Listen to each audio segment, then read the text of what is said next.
I'll say, okay, great. So where do you want me to waste money? So frequency over a week is a completely useless metric.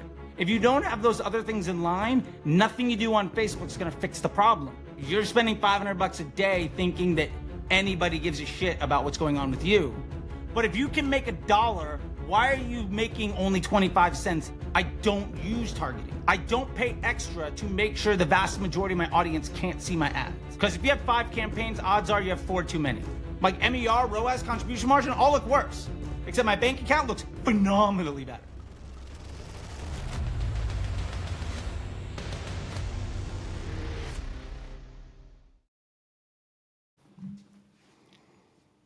All right.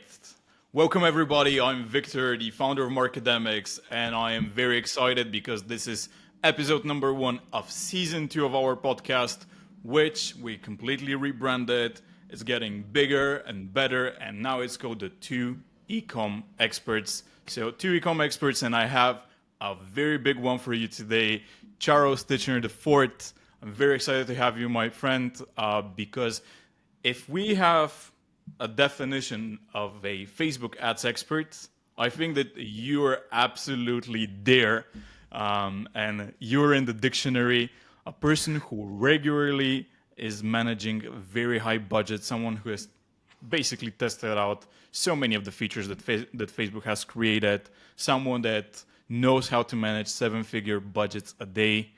And yes, I'm very excited to have this episode with you, my friend. Welcome to the podcast. Thank you so much for having me, man. Like I'm very thankful, and I appreciate all those very nice words. And yeah, I'm just lucky to be somebody that has spent a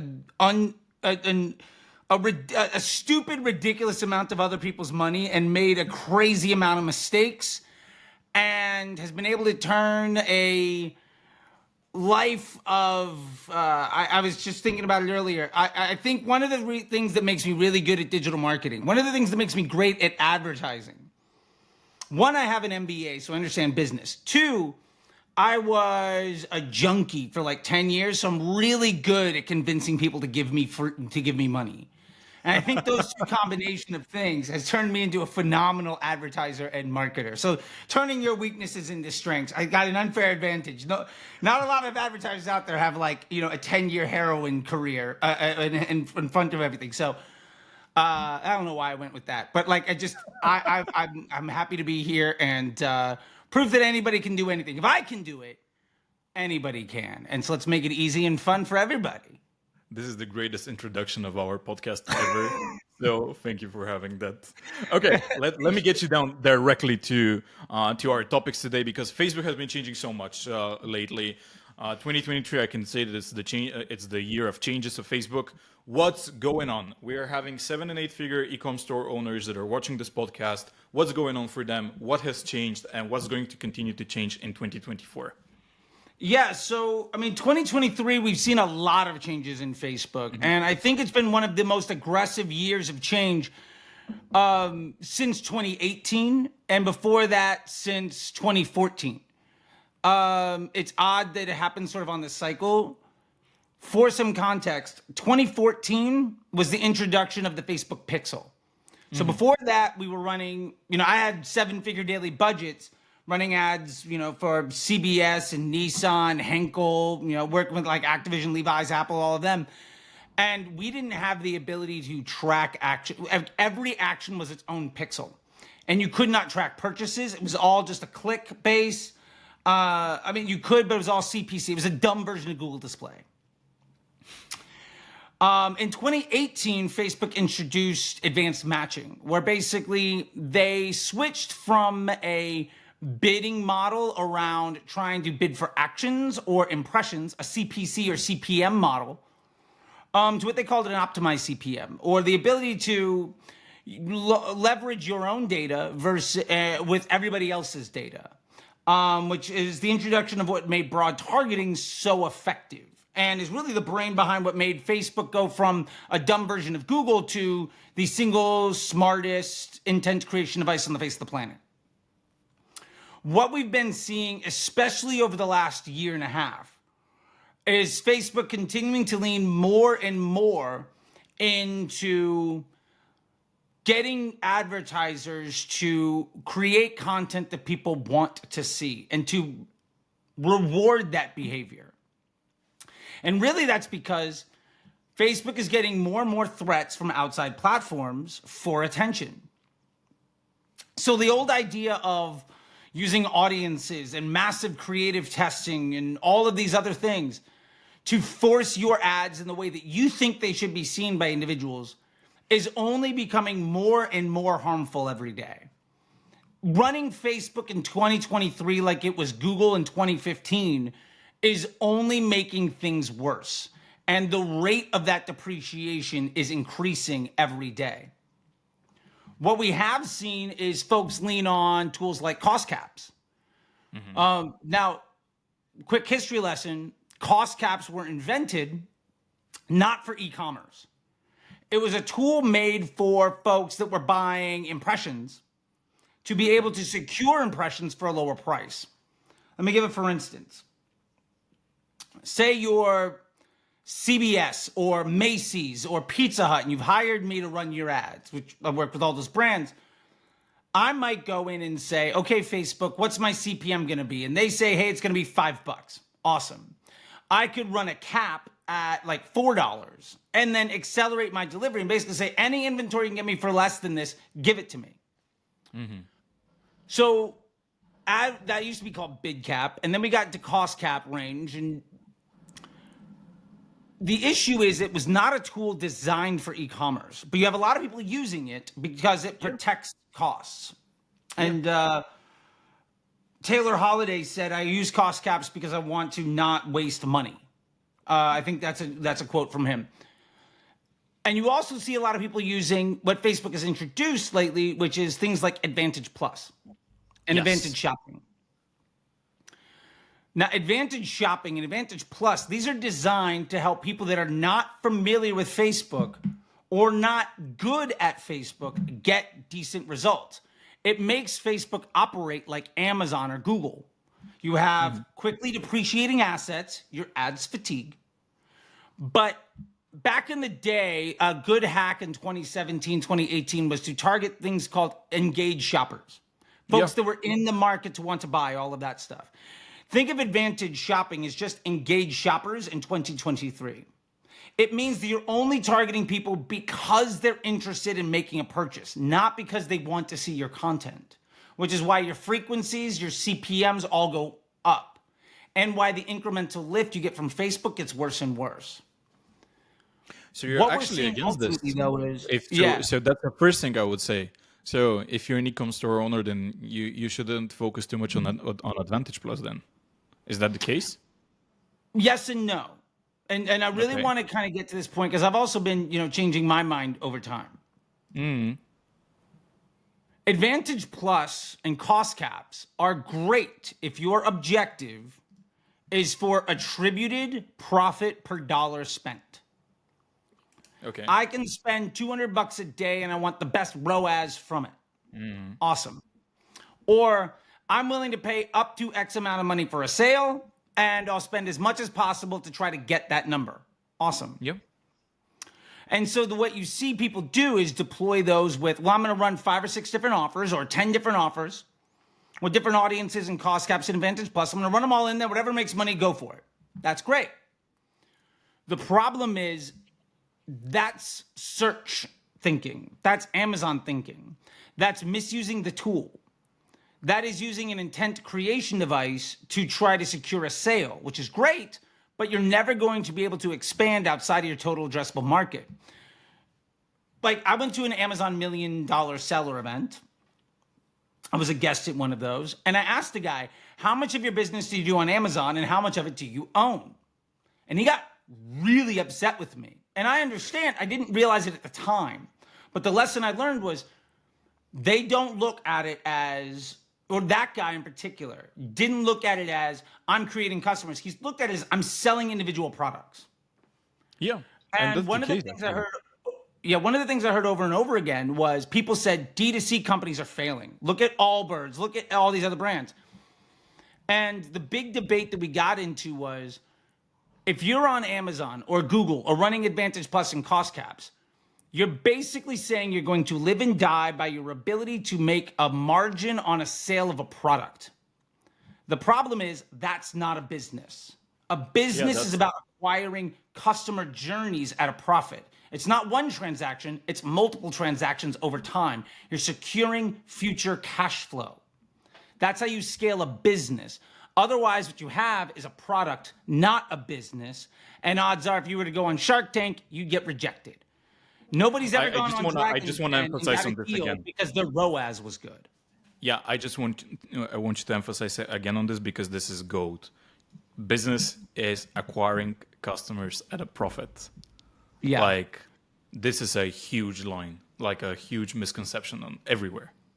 Like, you're part of what I want to say more specifically is it's not just customers, because it's cash flow. And one of the things that I hear people say all the time when we talk about exclusions and other things is they'll say, I don't want to pay to acquire a customer twice. Here's my point. Odds are 70, 80, 90% of the people that buy from you never buy again. Mm-hmm. You didn't acquire a customer by making a sale.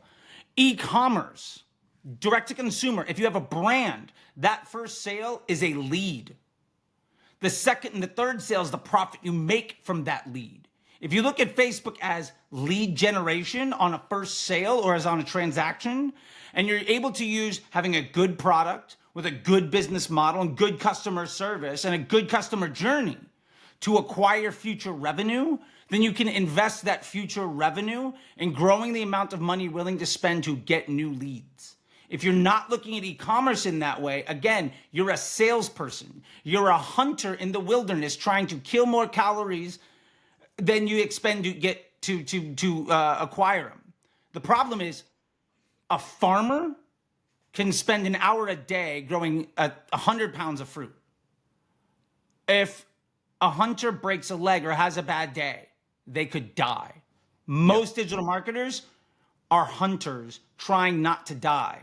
People that are building empires and 8- and 9-figure businesses, they're farmers securing future cash flow. And there's a very big difference. This is really interesting because you just literally destroy like more than 90% of the e-com businesses that are like 7 or 8 figures. Even the ones that we consider successful, like most of them are exactly this.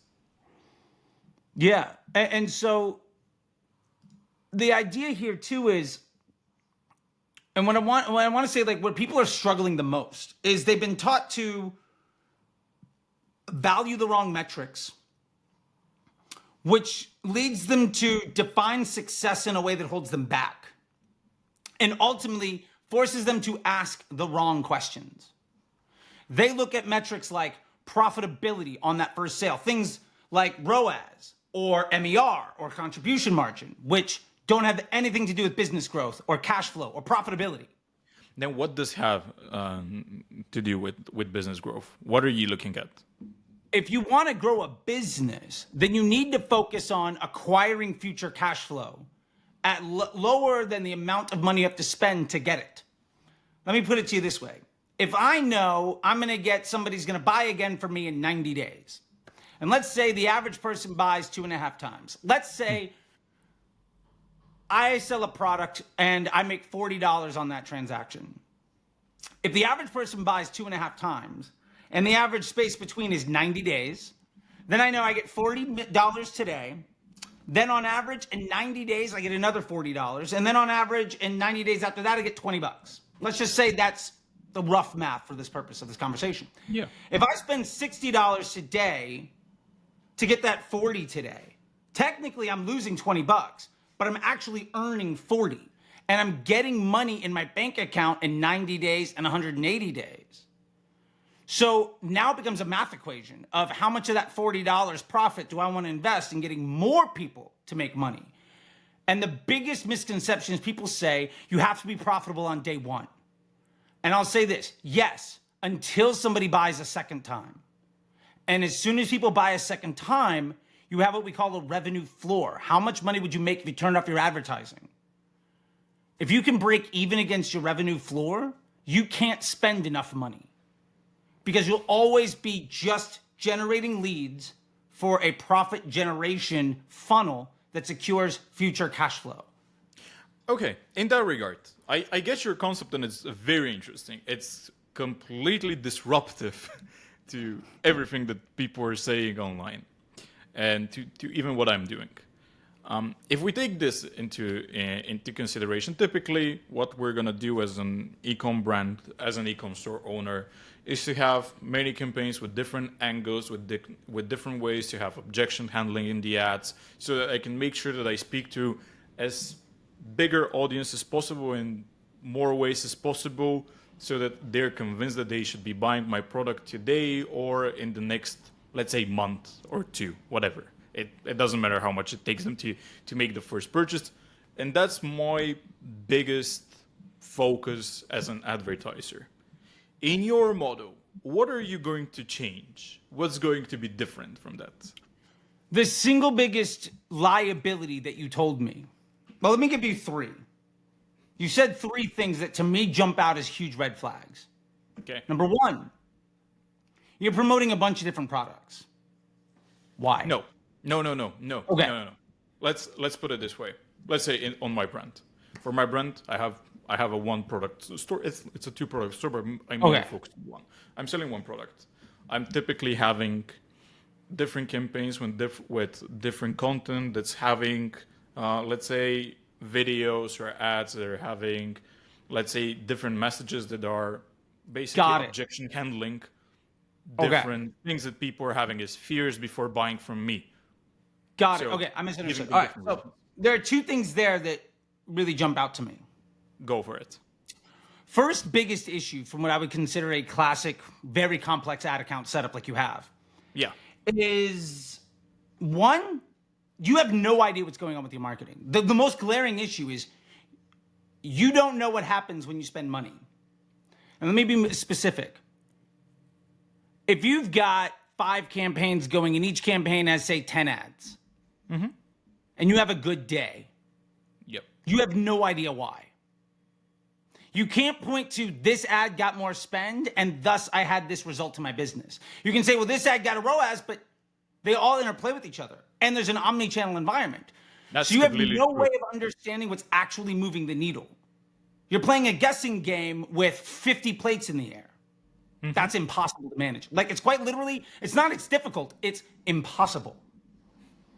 Second, you said something very interesting. You said, I want to have as many different advertising styles to reach as many different people and to reach the most amount of individuals I can.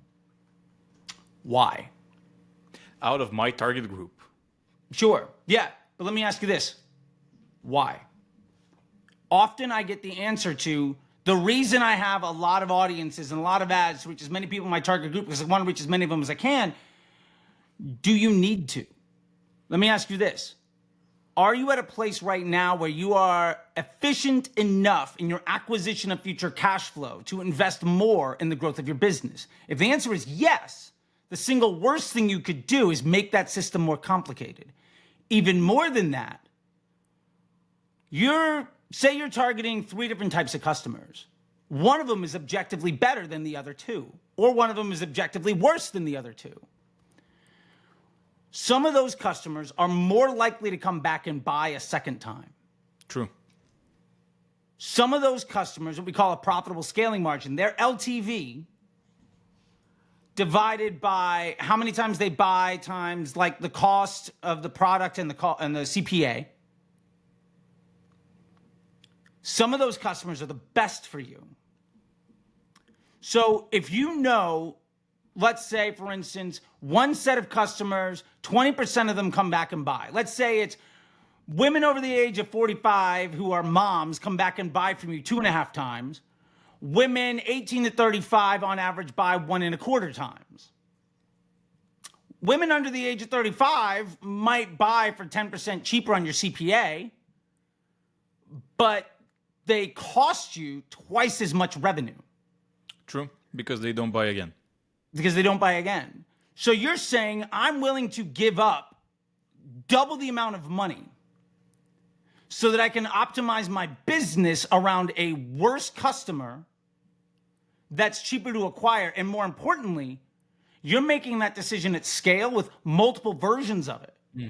So my point to you is, what's the single best investment for your company, and how much do you want to invest in losing money by focusing anywhere else? I understand it might be profitable, but if you can make $1, why are you making only 25 cents instead?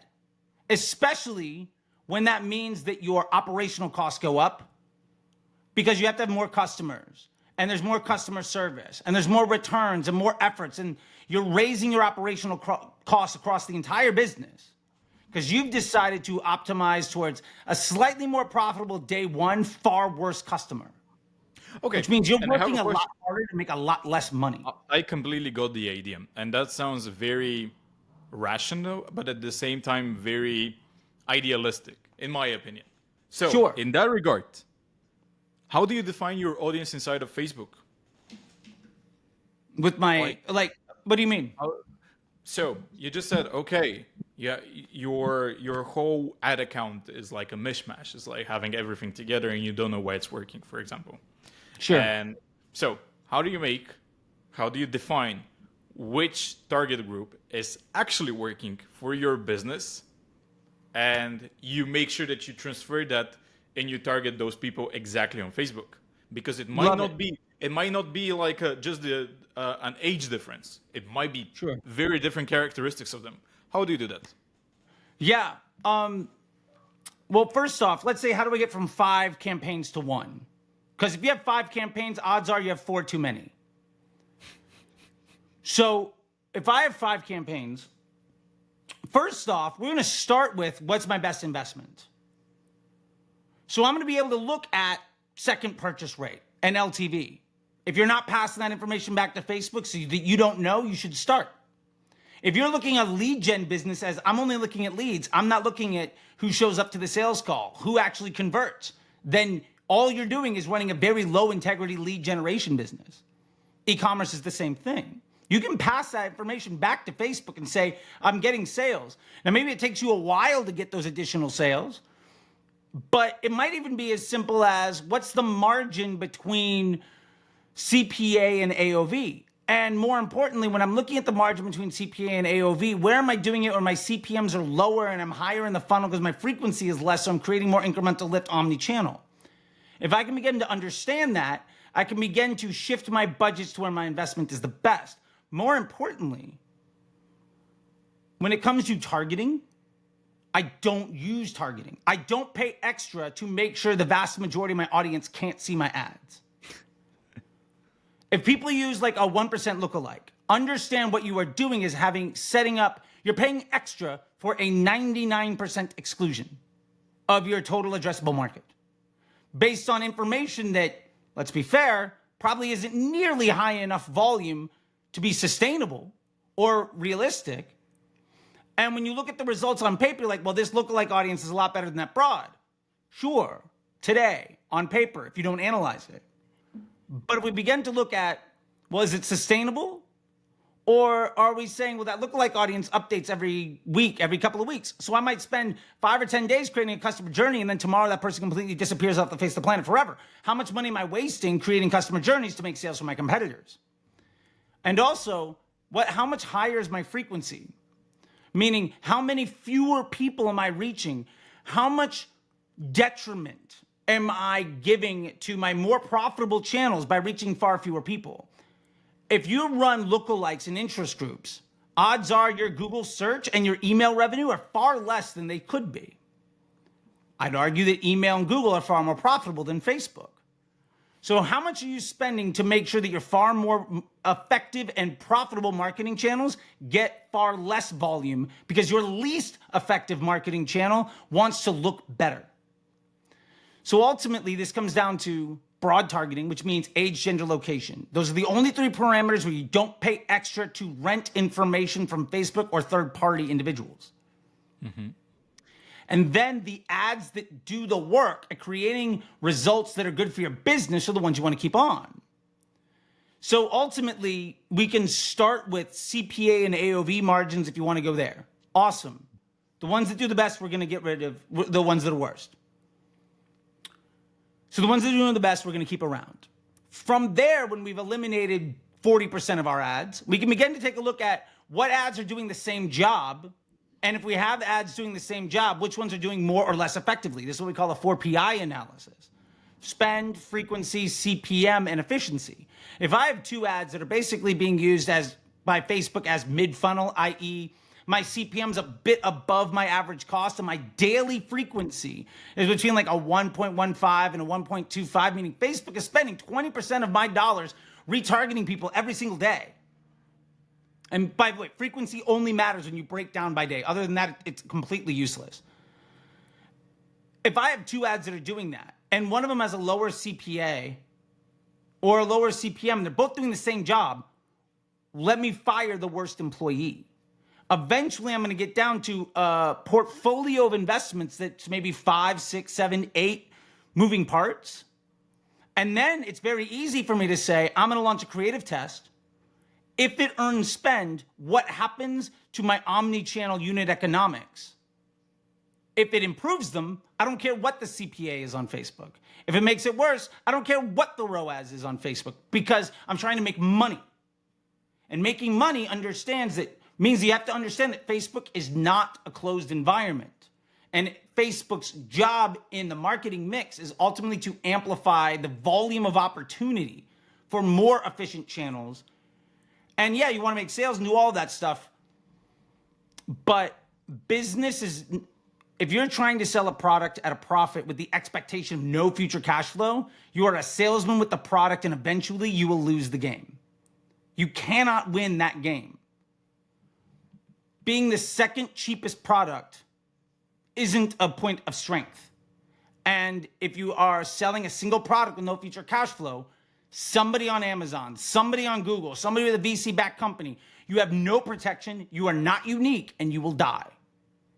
So you can make the choice right now to invest heavily in something that's going to fail, or you can make the choice to look at it as a business where you're making an investment in the future and begin to grow things in a sustainable, projectable way.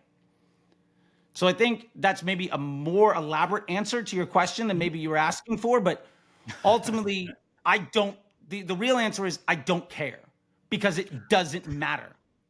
And you can't know. It's very interesting because everything that you just brought up, and I let you complete your thought because I think it's very important for our listeners and viewers to understand your logic behind all of this. Because if you only have it as just claims or like whatever, as like statements, it's just not going to make it. But I like your logic, and I like where you're going with all of this. And for me, it does make a lot of sense. And quite interesting. You said that you should only look at frequencies by the day. Mm-hmm. How do you look at frequencies, and like what are your benchmarks on that? So frequency over a week is a completely useless metric. People will be like, oh, well, I have a frequency of 2 over a week. So you're telling me somebody gets shown your ad once every 3.5 days, and odds are they don't even know that they've seen it till they've seen it 8 or 9 times? Unless your frequency is like a 20, there's no actionability to that data, so it's completely useless. However, it does become actionable when you look at it by day. Breakdown, delivery, day, right? Yep. Simple benchmarks. 1.00 to 1.15 is basically top of funnel. It means that less than 15% of my budget is spent on retargeting people today, intraday, with this ad. Generally speaking, 1.15 to 1.25 or so, that is a mid-funnel ad. Any ad that's over like a 1.25, 1.35, that's bottom funnel. Like if your daily frequency is like a 1.4 or 1.5, that means that 50% of people are seeing your ad twice today. That's a lot of retargeting going on. If it was only 10% instead of 50%, you'd be reaching a phenomenally higher number of individuals, meaning your opportunity to make a sale grows exponentially. Instead of trying to force your messaging with Facebook onto one person, knowing that most people have already made the decision to not buy.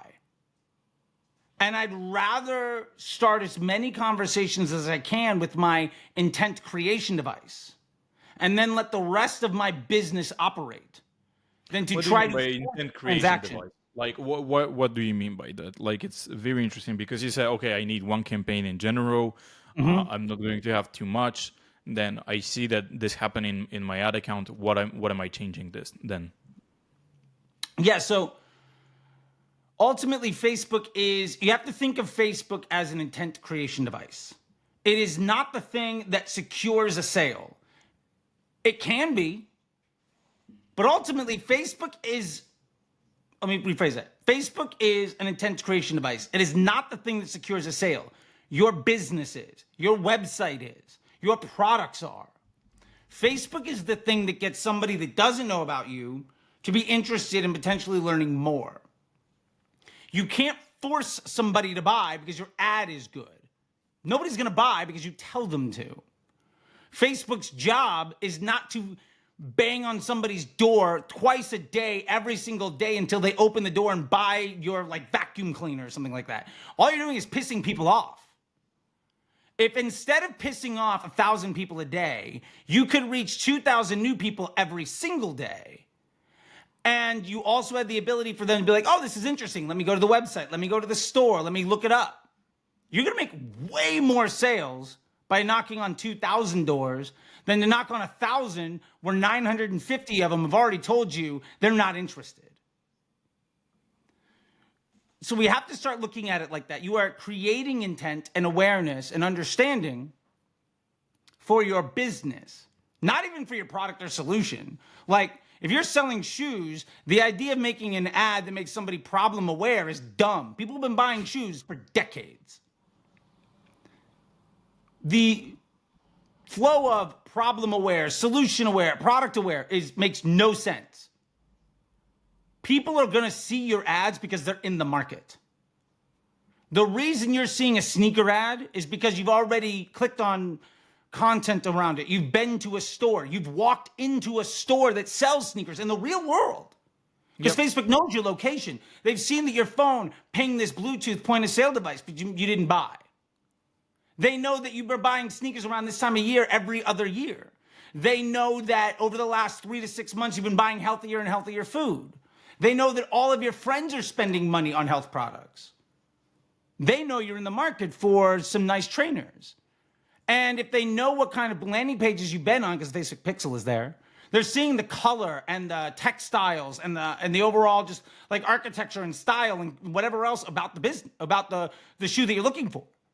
So the ad you're going to see is going to be the one based on your intent.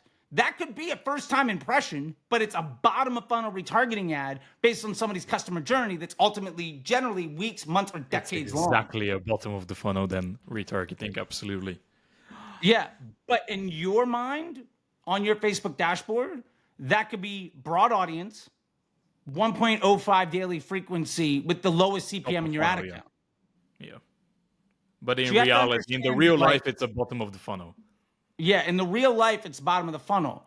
The idea of having a funnel within Facebook is one that became obsolete 5 years ago. Because Facebook is smart enough to know all of these things about people. You have to understand, like, Facebook has trillions and trillions of data points on literally billions of people going back over a decade. The behavior models that it has on individuals to understand how to curate their behavior and influence their decision-making is unmatched in the history of all humanity. All you have to do is make content that people want to see more than your competitors. You're going to show up earlier in their feed to more people. And if your content is good enough to get somebody interested, and then your website and product and business are strong enough to earn their trust and future transactions, you're going to make a lot of money. If you don't have those other things in line, nothing you do on Facebook is going to fix the problem. And I'd say, honestly, 70, 80% of people that struggle on Facebook that I see have an issue that is not Facebook related, but they're amplifying that problem by using Facebook like it was Google 10 years ago. Quite interesting. And in that regard, since you said that you have to look into it as a intent generation, something that you're just going to bring people up. Do you ever, in any case, consider running any ads that are not optimized for purchases? Very rarely. I mean, I think there are use cases for it. But we have to be very specific on what those are. Like, I'll run e-commerce stuff where we're optimizing for is email capture. Okay. Like, that can make a lot of sense. Yeah, it does make. I mean, it's again a lead, so it's okay. Yeah, it's a lead, right? I mean, a sale is a lead. But like, I work with one brand, this guy out of, he went through the Facebook Ads MBA program and came through Disruptor School, and he's got a bespoke fly fishing rod company. Product costs like $1,200. We fundamentally changed the future of his business by focusing on how to get an email for lower than the value of an email. And we can spend 5 figures a day getting new people to join his email list. Let's say, for instance, the average subscriber is worth $40. Okay. If we can get him for 15, we're going to triple our money. You're making so much money out of that. Yeah. So, yes, there are reasons why I might not use a conversion objective. And to be fair, the vast majority of money spent on Facebook isn't conversion objective at all. No. But for e-com, it is. Yeah, for e-com it is, but e-com represents like less than 5 or 10% of the money spent on Facebook. It's such a small piece. You have to remember, we think that the whole world is Friday, oriented towards it. We think that the whole world is like, we think that the art is like going around it. Yeah, and like, we have to remember that, like, you know, a decade ago, I was dropping 7 figures a day on interest groups, not to try to do targeting, but ultimately to understand the market research. So when I was promoting like shows for CBS television, I would do a bunch of different interest groups, a bunch of different demographics, a bunch of different behaviors, so that I could go to CBS and say, these are the demographics that are most interested in your product. You can now go to advertisers with data to say, our market, your market likes our show. Yeah. Buy advertising from us. And it might cost me $1 million or $2 million in a week to secure $10-20 million in commercials bought over the course of a season across the United States.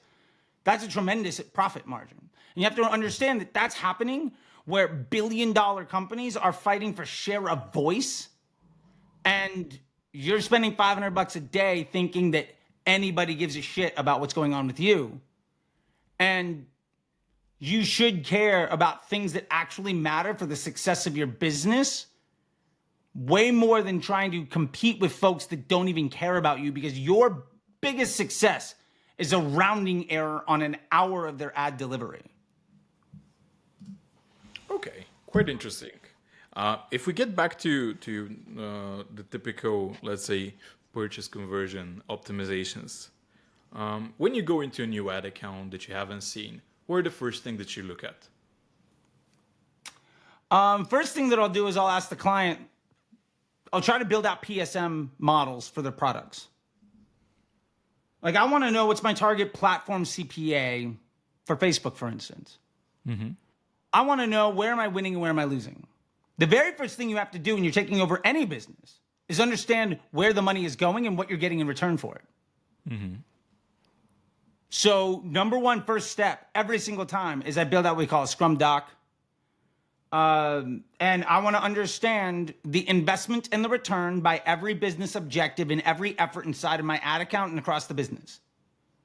From there, I'm going to understand my strengths, my weaknesses, where opportunities are coming in and what threats are happening. And I can begin to shift my budget allocation where my money is best for my business. I've easily 2 or 3x brands just by changing where the money goes.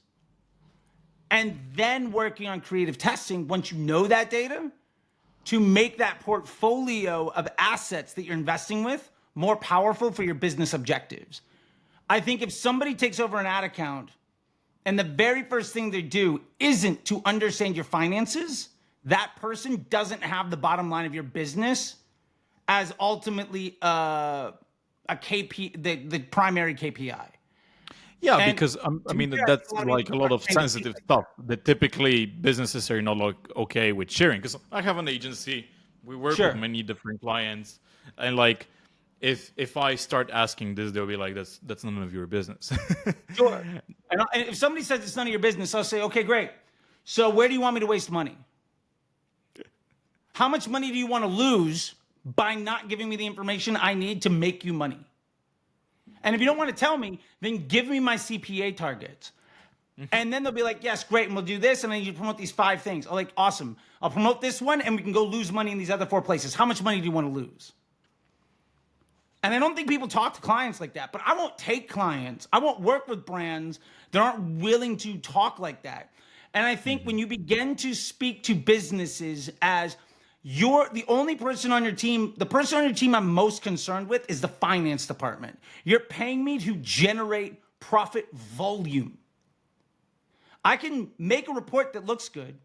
I can test 1,000 ads to make sure that like we just see higher and higher CPMs in the platform and we lose more and more market share and we basically work really, really hard so your business is destroyed.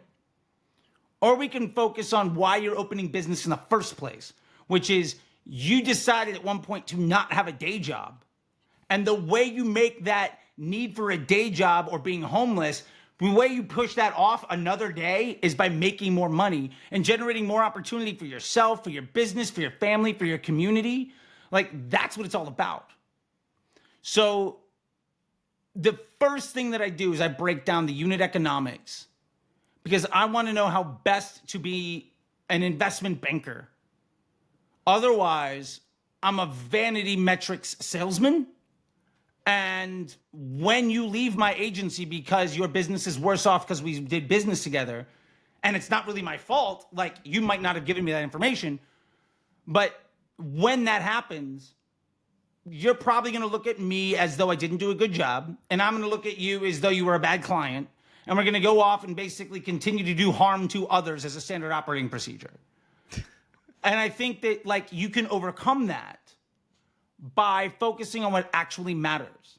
And so like, I know I'm being kind of hyperbolic with this, but like, I don't think people realize intellectually they might, but I don't think people take into account the fact that there are real people at the end of those dollars spent. And there's food on the table and families and dreams that depend on the end result of our work being done. And ultimately, advertising, marketing in general, is about the creation of opportunity. And business is about the monetization of that opportunity that you've created. Outside of that, it's just stuff to keep yourself busy and feel good about yourself. But I'm far, like you can do that and make money. So why not do that and make money so you can create jobs and opportunities and feel more secure and have a happier life? Okay. By the way, also, doing it my way, a lot simpler, a lot easier. I can manage millions of dollars a week. I actively right now manage a couple million a week, and it takes me maybe 90 minutes active time a week to manage $4 to $6 million spend monthly because I've already set up the business to be successful. All I need to do is understand what threats are coming, project my, get better and better at understanding my consumer, and then doing some testing to make sure that I'm ahead of the problems. So when the question comes, can I increase my budget? My answer is always yes. And if it's no, I know why, and I can plan for it, and I know it's going to happen weeks in advance. Otherwise, we're just reacting to information that doesn't have value so that we can dig a deeper hole. And brands that work like that and advertisers that work like that, in my experience, are more reliant on salespeople than their customers to generate revenue.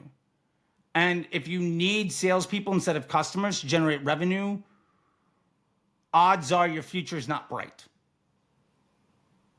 Okay, that's quite interesting. So once you get that financial background and you get all of that, what's the next steps in the ad account? So first step, understand, really, I can really lay out the whole 9-step process. Go for it. And this is in the Facebook Ads MBA program, by the way. I'm not trying to sell, but just like in my agency training and media buyer and business development program, where I teach people how to run stuff like I do, it's built around 9 core steps. First, we take inventory of your investment portfolio. Second, we begin to invest our money where it's actually better for the business. Third, we begin doing creative testing to improve the assets that we're using to leverage that opportunity. Fourth, while that's happening, we get our nomenclature together so we can understand what's actually going on so that anybody at any time can look at anything and you don't need emails and phone calls and all sorts of other nonsense getting in the way of actually just making money. Fifth, we take action from that creative test. We understand the impact on our business. Six, we begin to look at the impacts of Facebook versus the entire omni-channel marketing. Like once we get Facebook stable and projectable and easy to manage down to a couple hours a week, or as we're on that road, we can begin to see, well, what happens to Google? What happens to email? What happens to search? What happens to Amazon? What happens omni-channel because of our marketing effort? Then we can begin to plan what kind of test we want to run in the future, knowing all the information that we have. Since we're not reactionary, we can be proactive. What does that look like? Then we can begin to project manage those tests, understanding what our dependencies are, what our objectives are, and defining what success looks like. Like, I want to know if the engineering team is putting up a call to action or a pop-up or some sort of thing on the mobile experience, and it might like screw the add to cart button. Like, I don't know a single person that's been in the business for more than 2-3 years that hasn't seen some fun Shopify add-on that makes it so that nobody can buy. Like, that happens to everybody at least once. Yep. And then from that, we can make a 30, 60, 90-day plan. So we have a very clear idea of where we're going. And to be fair, that plan's going to change because nobody's right. But you're going to have directional data and you're going to have a definition of success based on metrics that align with your bank account. So you can ultimately have a plan with full accountability and transparency. Like, that should be achievable in 8 to 10 weeks. And if you get all of that stuff in line, you're going to have a very clear idea if the future is bright or not and what you need to do either way. Okay. I have another question that's a scenario question that we had from some people that I told that I'm going to be speaking to you. And Okay. they were like, I'm spending right now $5,000 a day on ads, or I have $5,000 a day to spend on ads. And I have an e-com store.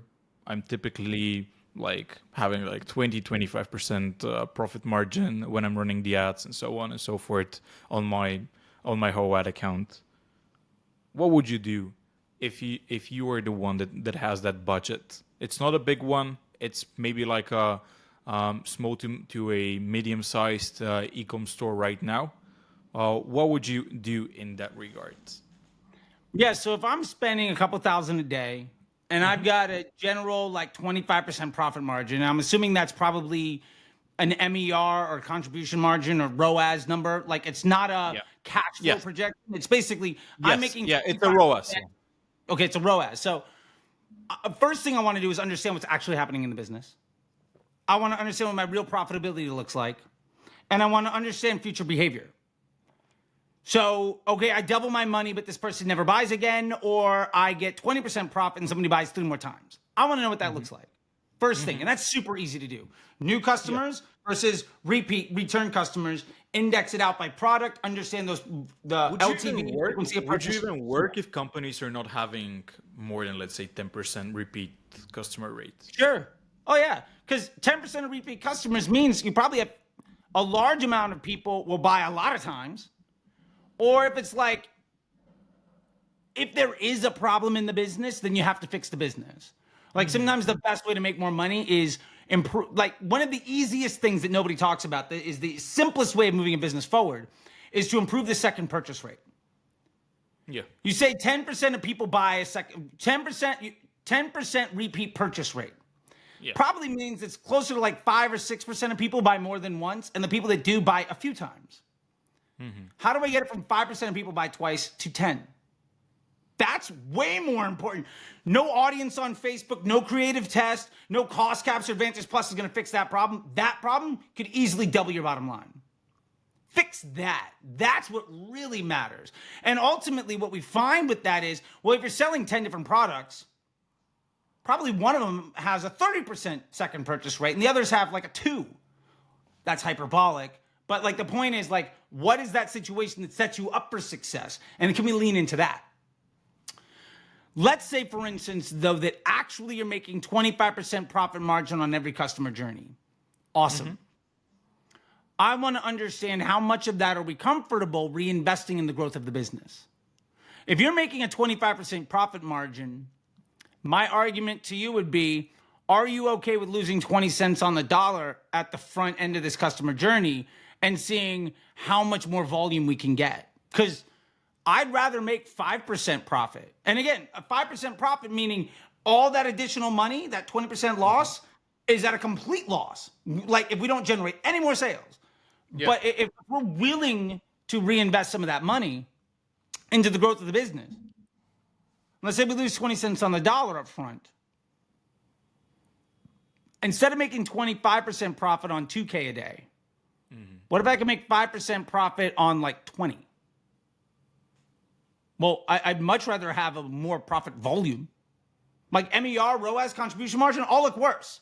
Except my bank account looks phenomenally better. And fun thing, when you focus around doing one thing well and you drive a higher volume of it, you're also going to get to a place where it's a lot easier to manage.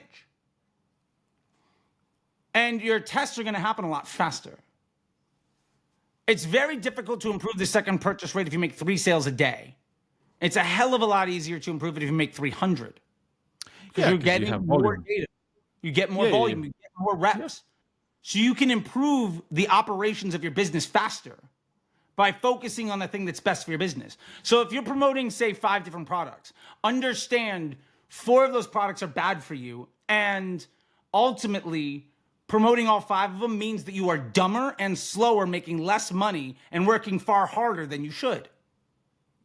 For me, that works in Amazon. That works in Google. That works if I have a finite number of dollars and the purpose of Facebook is to just sell at a profit with a lot of SKUs because my business isn't really e-com. Say I have a retail store and I just have some ads up. Awesome. I just want to get profit volume because I don't really have a large scale business. That's what Advantage Plus is for. It's to make small businesses easier to adopt Facebook.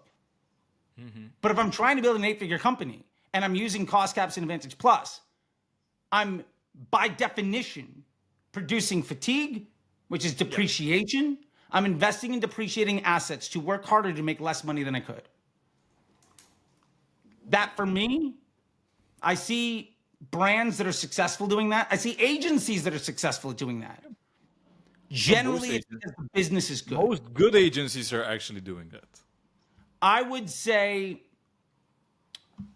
generally speaking, where I see that working really well is when the business is great.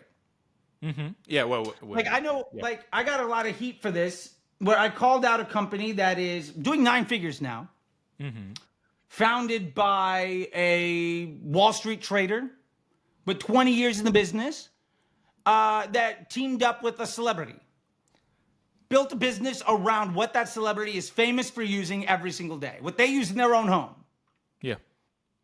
That business is going to succeed, even if the ad agency uses cost caps and Advantage Plus, focusing on MER ROAS. It's not because of the agency. And I know this for a fact because I wasted $17 million one year for Activision, and Call of Duty was still the #1 game. And I've done that kind of problem over and over again. Like, I've learned a lot by wasting a lot of money. But the point is, people define success poorly. You might say, well, I'm doing all of that and I'm getting a 2x growth. Fantastic. If you focused on one product and you could increase your budget by, say, 5% 3 times a week, you could see 2x growth every month. What you're bragging about doing in a year is something I could do in 30 days. And I'm going to work a lot less than you. So I think we need to start reframing how people define success. Because I think, like I said before, they're valuing the wrong metrics, defining success in the wrong way, and ultimately asking the wrong questions. And I see a lot of people patting themselves on the back for getting 20% of what they could do and working 10 times harder than they need to make it happen. And that's really my point, is not that it's inherently bad sometimes, but if you could be more successful, more stable, grow faster with less work, you could either have more clients, or you could make more money, or you could just work less. And it'd be a lot easier for your client to operate their business. I would rather choose the path of more money, less work, easier operations than trying to easily project ROAS and contribution margin and try to figure out how to make a lot more money with Facebook ads, when really my job is how do I amplify this very successful business model? I think that's ultimately the crux of the problem, is people don't know what their job actually is. You're a very conceptual person. I have to admit this. I didn't foresee this, that our conversation was going to shift immediately from the get-go into like more conceptual stuff. But I really liked it because this is giving so much food for thought, I think, for everyone that's like watching this, because you as a Facebook expert just said fix your business before fixing your ad account, actually. Yeah. Even before that. Yeah. And like, and to be fair, like your business is, if your business is broken, you don't even know what's wrong with your ad account. If you have no idea what's wrong, how are you going to fix it? True. You're going to say, oh, well, I've got vanity metrics. I'm going to make my report look good so that I don't get fired. Okay, and we have to understand, like, there's a reason why, and believe me, I used to be supervisor of West Coast operations for Omnicom, managing 7 figures at least a day. Like, I get agencies shit, right? Like, I've been in a lot of them. I've accidentally started a few over the years. Like, I get it. Your job is to not get fired in the first 90 days. That's your job.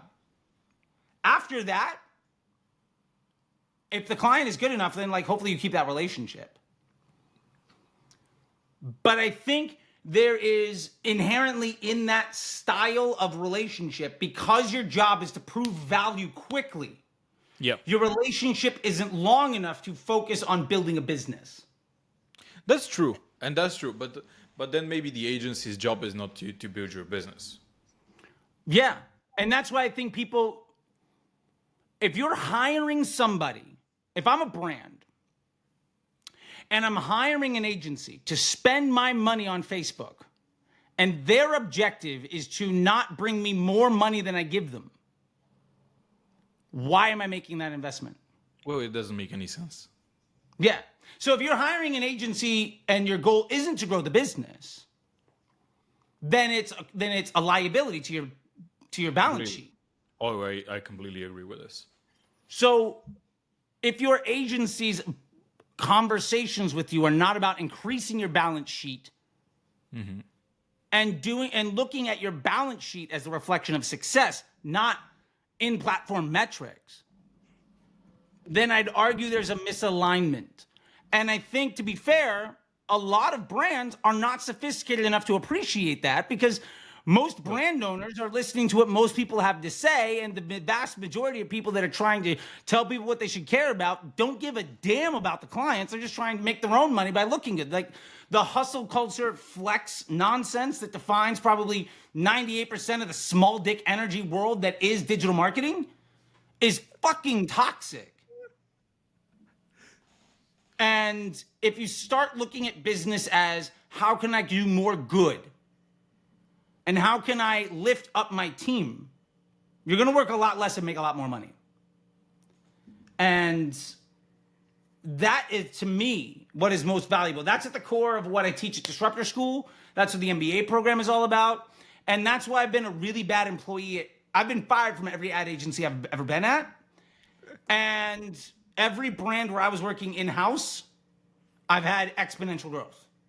Like 310 Nutrition in 2017, 15 million to 100. Went to My Life, got their advertising from $60 CPL to 12. The daily spend from 3K to 50. Ultimately cut spend by 30K a day to get an extra $12 million EBITDA on the balance sheet like that. Under Outfit, like last year, right? Came into MBA program at 50K a month. We did more revenue in January of 2023 to more customers at a higher AOV than in the entire year of 2021. Like 4 million plus in January versus 3 million in 2021. Like $50K a month to over $1 million a week. Like, this is a rinse and repeat process if you get your shit together. I just think most people have been taught by individuals that don't know what they're talking about and don't care about the bottom line to value the wrong metrics, ask the wrong questions, and ultimately think about data in the wrong way. And my whole goal is to shine a light on that because, well, one way makes money and the other way is a really profitable business for folks that have to rely on a sales team. I would rather grow the bottom line than create harm at scale as an operating procedure for my business. That's the way that I look at it. I really want to thank you for this, and I just have a few other questions that are quicker. I would say is like a Blitz question. Sure, I got Questionnaire that we 5 have minutes. for everyone. Yes, perfect. Okay. Where are you getting if you're a marketer or e-com store owner? What are the sources of information that you're going to look at? What are you reading? Where are you doing that?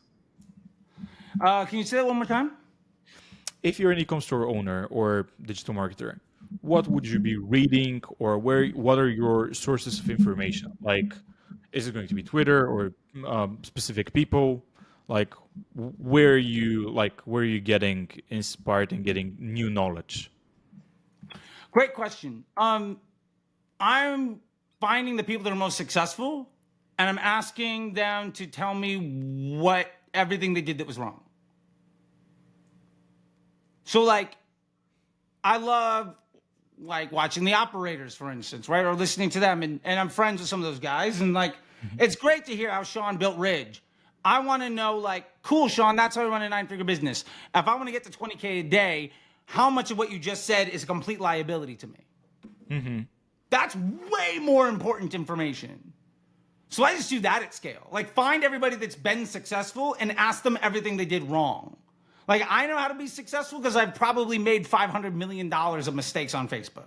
Like, easily $500 million of mistakes. And I've built $100 million businesses basically every year. So that's where I'm looking for information. And I love people that challenge what I have to say and are willing to have a back and forth. Because that's where you really learn. People saying, good job, I agree. You don't learn anything from that. So I actively seek out the people that challenge my notions and are willing to talk about it. And I think that comes across as being very disruptive or contrarian, but it's just like, I want to get better.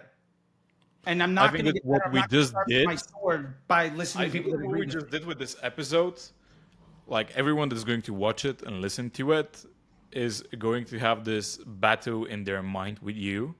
Love it. And they're going to be challenging their beliefs and the way that they're operating their business. So I really want to thank you for this. It's a great opener for season 2 of Two Ecomm Experts. And Charles, again, thanks. And I just want to say to everyone, follow Charles on his social media accounts. He's posting so much content nowadays. Quite interesting. And you know what? I'm challenging you to message him and tell him, hey, you're not right with this.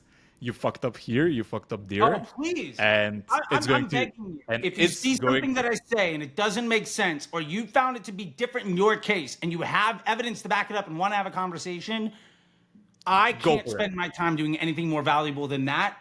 Because that's what's going to help me provide more good for everybody else, which is what allows me to feed my family and pay my bills and helps me get better. So if you don't agree with me, or if you have data and want to have a conversation, reach out to me. I'm on every social media platform. I post multiple times a day. And if you have a social media platform that I'm not on, you tell me about it, and I'll make sure to post more often than anybody else with better information than anybody else has. I'll make it happen tomorrow. Great. Thank you very much. Thank you, man. I really appreciate it. I'm very thankful for your time. And again, I hope this makes a couple people think. And if we make a couple people think and we change the lives of like 1 or 2 people, that's massive. If we can do more, even better. We're going to do even more. Thank you very much. And stay tuned for the next episodes. See ya.